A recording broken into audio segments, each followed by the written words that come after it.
I'd like to call this meeting to order. If you could please rise for the Pledge of Allegiance. I pledge allegiance to the flag of the United States of America and to the republic for which it stands, one nation, under God, indivisible, with liberty and justice for all. God, we ask your blessings on those who have been called to lead the community in which we live, work, and play. Guide them peacefully through debate. Remind them that they are not only leaders, but also servants, and it is their responsibility and ours to serve the common good for all. Grant us the wisdom and courage to know what to do is right, good, and true. May we speak out when we need to speak out, and listen patiently and respectfully when it is time to listen. May we always be guided by the spirit of community, by the spirit of justice, and by the spirit of love. Amen. And welcome everyone to the meeting for the special meeting for December 2nd. And could I have a roll call, please? Councilmember Musgrove? Here. Councilmember Nunez? Present. Councilmember Sinella? Here. Deputy Mayor Jenkins? Here. And Mayor Jones? Here. Okay, next up is our consent calendar. We have a couple of items. Are there any items that any council members wish to pull? If not, do I have a motion? I'll move to approve. Second. Okay, motion and a second. All in favor? Aye. Aye. Any noes? Seeing none. Okay, oral communications. We have one on item number 3. No other speakers.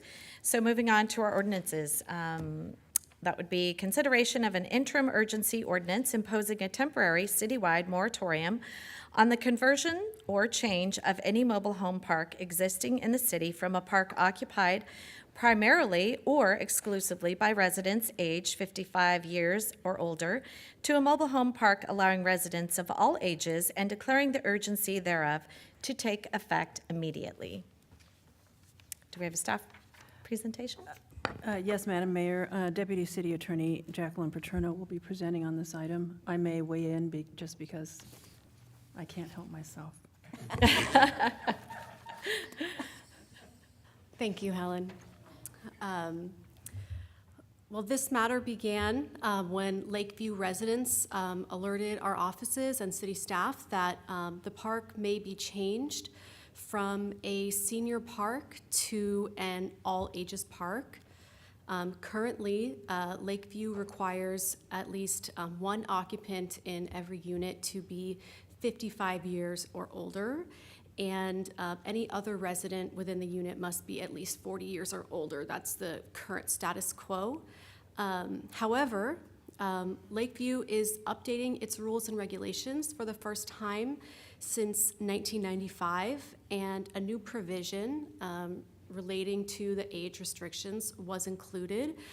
First, one small change was made to the second resident. Now, instead of 40, that resident must be at least 45. The age restriction that each unit must have a person who is 55 years or older remains and is unchanged, but there's a new provision that says that the park, quote, reserves the right to rescind the age regulations.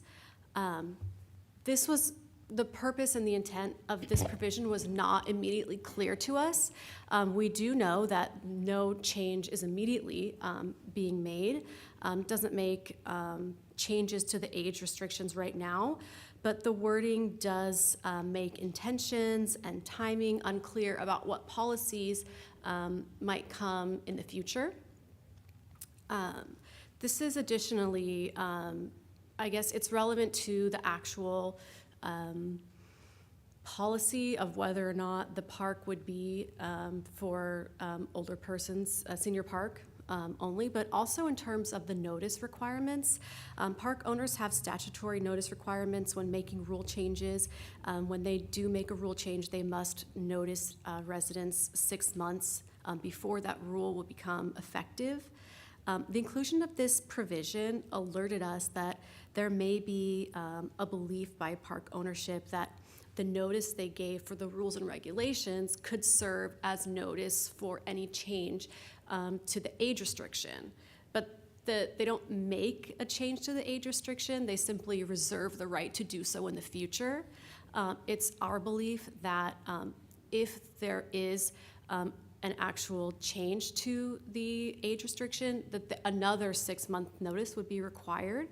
But because of the wording and the reserving the right to change, it wasn't really clear what were the intentions behind that. Can you clarify for me? I'm not following. These are changes that we believe were intended to be implemented, or they were implemented? What's the timeline? And so it's not clear to me where we're at. Are we talking about rules that the park owner believes would already implemented, or they're anticipating implementing? Can you clarify that? Yeah, no, that's a great question, and that was our question as well. Essentially, that is where it is confusing, and that's why we decided to reach out to park ownership to clarify. So what we have is a park that is currently age restricted, 55 years or older. Then we have a change to the rules and regulations, which says we will keep the park at. And what's the date of that change? The date of the, they were noticed, I think, around August. The rules and regulations were, the notice of the change was around this summer. And those, so once, there's a few notice periods, but once the 6 months on that notice runs, then the rules and regulations will become effective. But the new rules and regulations said that they would keep the age restrictions the same, but they reserve the right to change the park to an all-ages park at any point in the future. So they don't change anything, but it's sort of alerting us that a change might come down the pike, and we felt like it was unclear whether there was the intent to use the notice period from the rules and regulations to any future change as to the age restrictions. And that's why we wanted to reach out to park ownership to clarify their intentions regarding their notice period. And when we did that, in their reply, we did not get clarification on whether they believed that the notice period from the rules and regulations could potentially apply to any change to the age restriction. We didn't really get clarification on whether there was an intent to change the character of the park at all. And we did not get clarification on whether they intended to, if they were to change the character to an all-ages park, we did not get clarification on whether they believed that they would need to implement another 6-month notice period. And I had a follow-up question, and then I'll get back to you, Councilmember Nunez, if you have a further question on that. So it is our belief that it's potentially that they could actually, after that 6-month notice, either give notice that they are planning on changing it, or just change it, or try to change it. And so therefore, this is a precautionary action so that we make sure that our residents are completely covered and we know exactly what's going on. Because the fact that they didn't actually ask or answer our pointed question, is a little problematic and concerning to me personally. So I just want to have you weigh in on that, if you don't mind. Of course. So just as you said, this left us with uncertainty about what were their intentions, what were their actions. It put us in a position of not being in control of our own options, really, because we didn't know which direction they would move in, and if we would have 6 months. What if they just changed it immediately and said, oh, well, it was in the rules and regulations, so that, we have the right to change this, to change the park to an all-ages park. We wouldn't have it could undermine our ability to even assert that they needed 6 more months of notice for that change. Yeah, that's what I believe too. So thank you for that clarification. Councilmember, did you have any further questions? Yeah, thank you, Mayor. So can we go over the timeline in terms of the changes? So you mentioned a date of August or earlier this summer. So do we have an exact date on when those changes were noticed? I do apologize. I don't have the exact dates. I can provide those for you at a later time. But the notice for the rules and regulations was done so properly. The residents were noticed that it's like kind of like their bylaws, their rules and regulations would be changed. They were noticed correctly, and we are still within that 6-month period, but it should be lapsing soon. Okay, and that was my other question then. When would they be deemed to be then in effect? Actually, council member, I've just been notified by staff that it was July 1st is the date of the notice.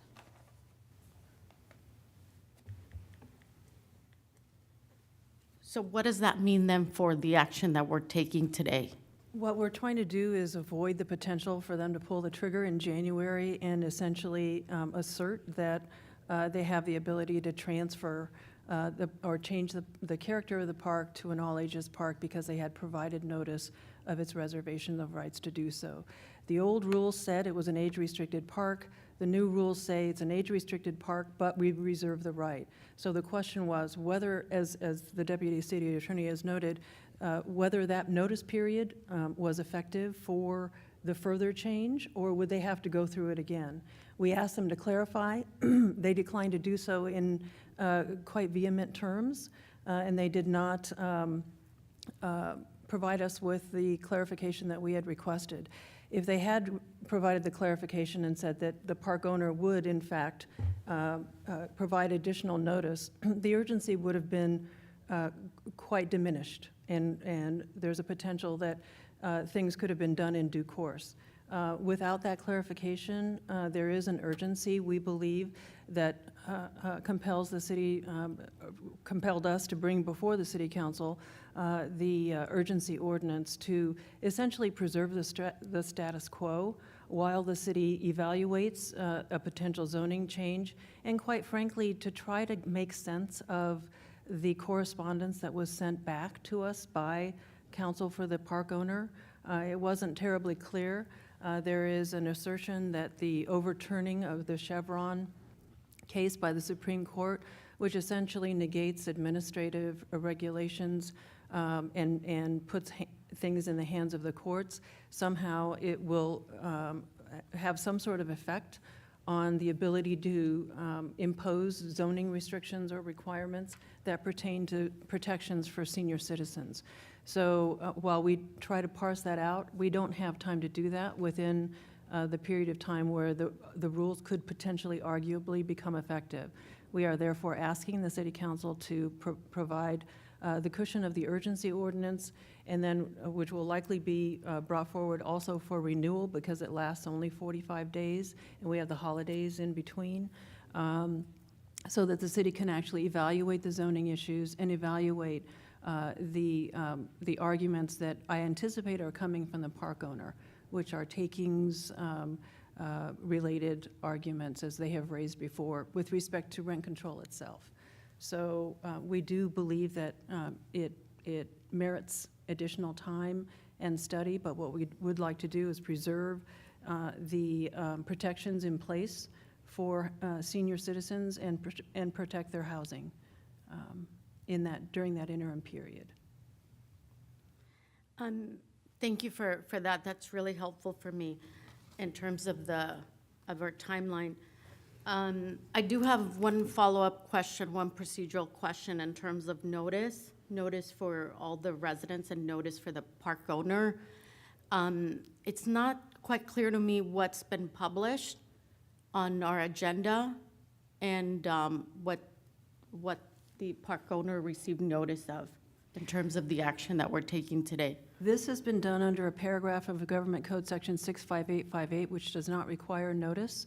The subsequent extension period will require notice and publication.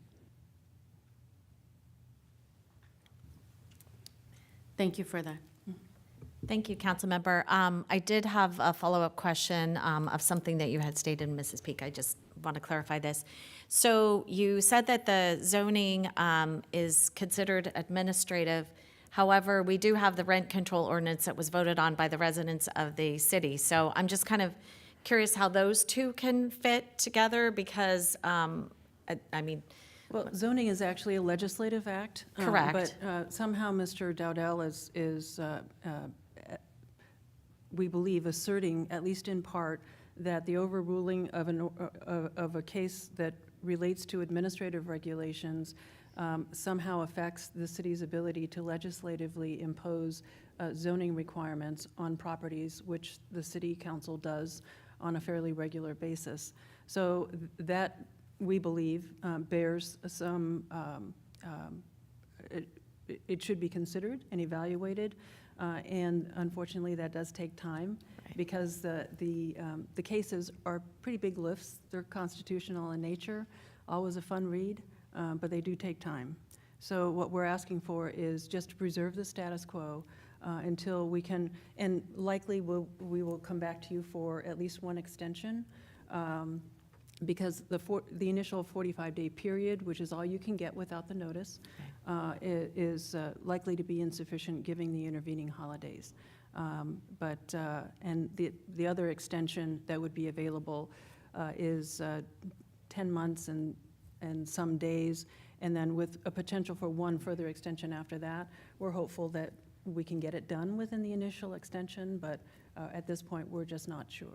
and with the 45 days, that brings us right around the 6 months from when it was actually originally brought forward. So it is imperative that we actually take action on this today. And thank you for the clarification on that. I really do appreciate that. I just think that, you know, we do have an ordinance that's been in effect since, I want to say the 80s, that was voted in by the residents of San Marcos, which we will be definitely protecting as to the best of our ability. Anyway, any other discussion from council? If not, we do have a speaker, so we can hear them, and then we could finish conversation if you'd like.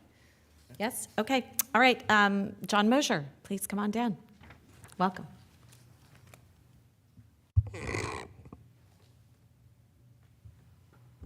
Thank you, Mayor, council members, city staff.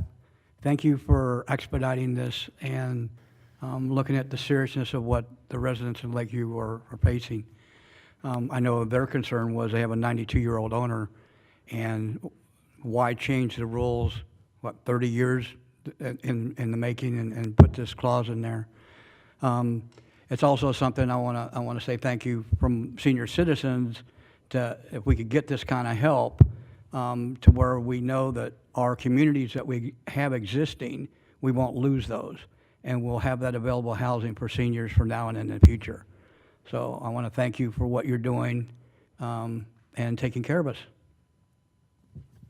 Thank you. Any further discussion from council? Yes. Yeah, the only thing, I'll just kind of echo what our speaker said so eloquently. You know, we don't know what the true intentions are from the park owner. Hopefully they're good and pure. But given that they haven't been very cooperative, it sounds like I think this is a measure that's necessary and also reasonable, 45 days, to protect our senior citizens and our mobile home residents. And that's it. Okay. Thank you. Any other discussion among the council? Seeing none, I'll make a motion to approve. Second. Okay, we have a motion and a second. All in favor? Aye. Aye. Any noes? Seeing none. Oral communications, no more? Okay, all right. Any council commentary? No, I just want to say thank you to staff for bringing this before us so quickly, especially during the holidays. We appreciate your consideration. Thank you. Thank you. One thing I did want to mention is this weekend coming up, we have some festivities here in the city. We do have from 10 until 4. Wait, am I getting this right? Shoot, now I have my times confused. 2 to 7, yes, 2 to 7 at City Hall on Saturday, and we have the tree lighting at 5:35 on the nose. Santa's going to come across the fire truck ladder and light the tree. And then we will also have the, actually from at 1 o'clock it kicks off the Palomar Kiwanis it starts at Palomar College, all the way ends up at City Hall. That is the Kiwanis Parade. So if anyone's interested in going to that, it comes right down Mission, and you can view that. And then also the Holly Jolly Bazaar, Holiday Bazaar, there at North City, and that's actually also on Sunday, and that is from 10 until 4. So there's my 10 to 4. So anyway, all right, thank you, everyone, and we shall see you this weekend. If not, we'll see you next council meeting. Thank you.